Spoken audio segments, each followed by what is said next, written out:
Hello everyone. इस video में मैं कक्षा 6 से 8वीं की पठन अभियान द्वारा दी जाने वाली गतिविधि पत्रक नंबर 53 एक्सप्लेन करने वाली हूँ। दिनांक है इसकी 24 मार्च 2022 और आज की वर्कशीट में हम जल प्रदूषण के बारे में पढ़ेंगे। तो चलिए शुरू करते हैं। सबसे पहले यहाँ पर एक गद्यांश दिया गया है, इसको हम लोग रीड करेंगे।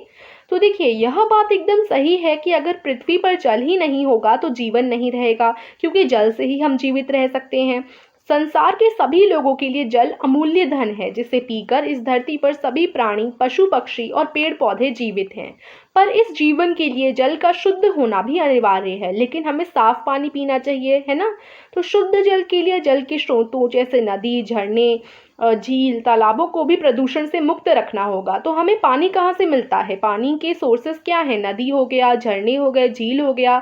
तो इन सब में से हमें पानी मिलता है। अगर ये साफ नहीं रहेंगे तो हमें जो है गंदा पानी मिलेगा। तो इन तालाबों को भी प्रदूषण से मुक्त रखना होगा। जल प्रदूषण की समस्या को जानने से पहले हमें जल प्रदूषण का अर्थ समझना बहुत जरूरी है। जल प्रदूषण क्या होता है? यानी वाटर पॉल्यूशन। ठीक है, तो अब देखिए, वाटर पॉल्यूशन यानी अगर हम पानी में कचरा डालेंगे तो यानी जल गंदा होगा, यानी जल प्रदूषण बढ़ेगा। ठीक है, अब आगे पढ़ते हैं। जब पानी के विभिन्न स्रोतों जैसे नदियों, झीलों, कुओं, तालाबों, समुद्रों आदि में दूषित तत्व आकर मिल जाएं तो उस स्थिति को हम जल प्रदूषण कहते हैं। जब पानी गंदा हो जाए, क्या होता है, विलेजेस एरिया में क्या होते हैं, जो हमारे एनिमल्स होते हैं उनको कई लोग पानी में ही नहलाते हैं और कपड़े पानी में ही धुलते हैं और कूड़ा कचरा पानी में फेंक देते हैं। तो इससे जो जल है वो दूषित होता है, यानी गंदा हो जाता है, और इसी को हम लोग जल प्रदूषण कहते हैं।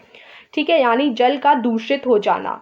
ये दूषित और जहरीले तत्व प्राकृतिक और मानवीय कारणों की वजह से जल में आकर मिल जाते हैं और जल को प्रदूषित बनाते हैं, जिस वजह से जल अपना प्राकृतिक गुण खो देता है और क्या हो जाता है? गंदा हो जाता है।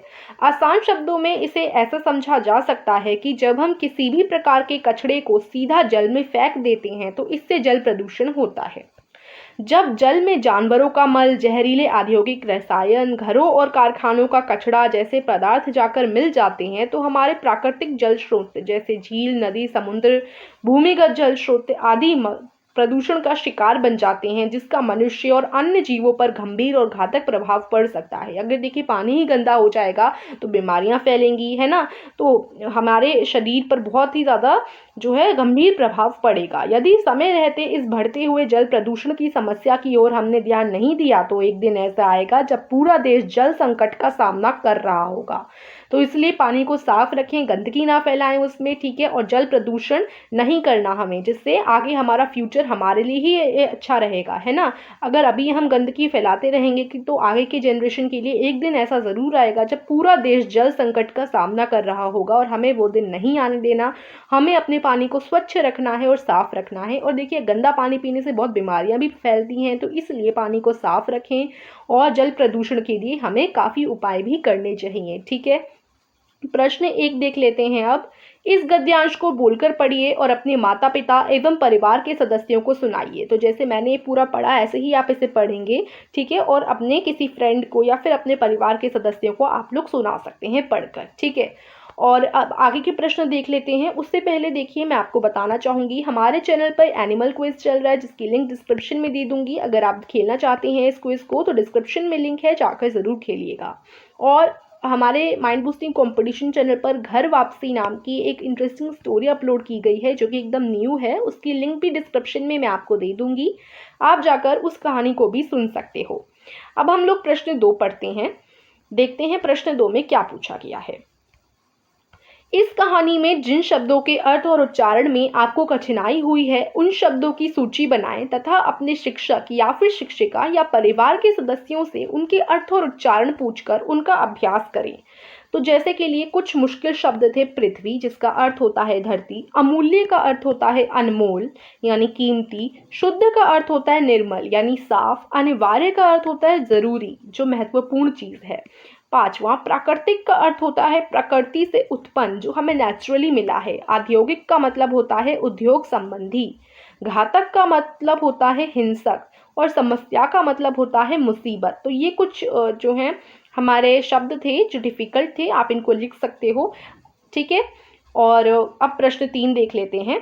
जल प्रदूषण को रोकने के क्या उपाय हो सकते हैं, अपने साथियों और शिक्षक या फिर शिक्षिका से चर्चा कर लिखिए। ठीक है, तो देखिए यहाँ पर मैंने कुछ उपाय लिखे हैं, जैसे पहला, जल स्रोतों में पशुओं को कभी नहीं धोना चाहिए। दूसरा, नालियों को नियमित रूप से साफ किया जाना आवश्यक है।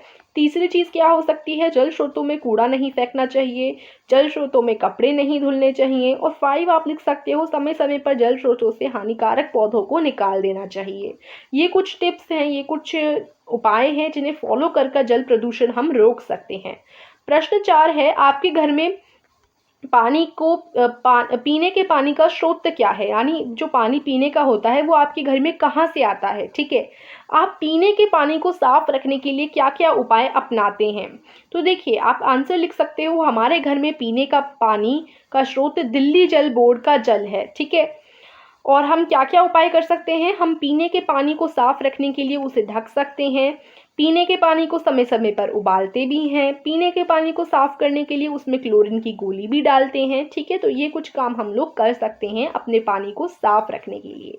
ठीक है, तो ये हमारे प्रश्न थे और आज की वर्कशीट यहीं फिनिश होती है। आई होप आपको वर्कशीट समझ आई होगी, तो please like the video and subscribe our channel. Meet you soon in the next video. Till then take care and bye bye.